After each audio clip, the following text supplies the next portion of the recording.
A welcome title, the film adaptation of the novel, Pavane for a Dead Princess. As soon as I saw the title of the new Netflix movie Pavane, a certain book naturally crossed my mind.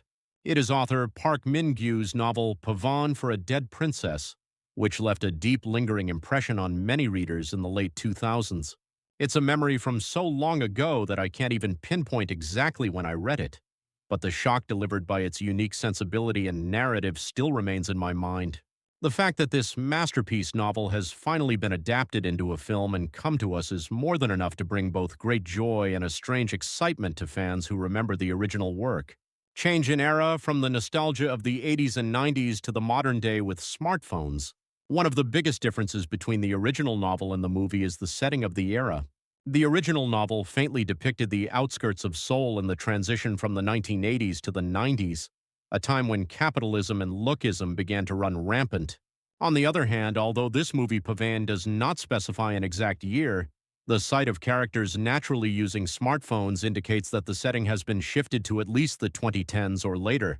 This chronological adaptation might feel a bit unfamiliar to those who expected analog nostalgia, but it seems to be the director's realistic choice to express the realistic wounds and solitude of the youth living in the present. The unconventional setting of an ugly woman and Go Ah-sung's Mi-jung. Anyone who has read the novel Pavane for a Dead Princess strongly remembers one specific setting. The female protagonist is described as the ugliest woman in the world. In the movie, this unconventional setting is visualized through the character Kim Mi-jung, played by actress Go Ah-sung. Rather than directly recreating the extreme physical descriptions from the novel, the film focuses on the psychology of a character trying to hide and defend herself from the world's gaze with an unadorned, plain bare face and somewhat shabby clothing. Mi-jung's appearance of living with a closed heart to avoid people's uncomfortable stares clearly shows a bitter cross-section of modern society where the ideology of physical appearance has become even darker. Shift in perspective. From a first-person memoir to a third-person observer's gaze. The perspective from which the story is told also underwent a major change during the film adaptation process. The core of the original novel's narrative was a first-person perspective where the protagonist calmly monologues while personally reminiscing about past loves and wounds. However, the movie chose a method of shining a three-dimensional light on three characters, including Park Yohan, played by Byun Yohan, from a third-party perspective. Thanks to this shift in perspective, without being buried in just one person's emotions, we are able to observe from an objective and broad viewpoint how three wounded youths intertwine and form relationships with each other. The masterpiece, Las Meninas and Pavane, a short appearance. Leaving regret. Personally, one of the great gifts the original novel gave me was introducing me to the slow dance music Pavane and Diego Velázquez's masterpiece Las Meninas. The ugly maid in the right corner of this painting, which also appears on the novel's cover, is a massive metaphor that pierces through the entire work. Looking up the philosophical interpretations contained in the painting was a rewarding benefit in itself. However, in the movie, the meaning of this painting and Pavane is consumed too briefly, just passing by, leaving a deep sense of regret for fans of the original. As they are symbols containing the identity of the work, it leaves me wondering how it would have been if they had been directed with a bit more depth by utilizing the advantages of visual media. From theaters to Netflix, the unavoidable opening logos. Pavane was originally produced aiming for a theatrical release but ultimately chose to go straight to Netflix. Usually when watching Korean movies in theaters, I often feel fatigue looking at the endless opening logos of production and investment companies. While recent Netflix originals like The Man Who Lives with the King or Humint provided a thrill by starting the main feature immediately without any superfluity, Pavane left a slight disappointment by showing numerous logos from the beginning, perhaps due to its inherent limitation of originally being made for theaters. The department store basement, relationships blooming in an isolated space. The main stage of the movie is the darkest and most isolated space of the most glamorous department store, the basement. For Mi-jung, who is a regular employee but is pushed around by people's stares and rumors, failing to adapt and wandering through various departments before finally being exiled to the basement warehouse, this space where she doesn't have to mix with others is rather a sanctuary. However, as Johan and Kyung-rak join this gloomy space, gentle ripples begin to form in Mi-jung's quiet daily life, the process of three youths pushed out of the mainstream of society Recognizing each other's deficiencies and comforting one another in the lowest space unfolds interestingly.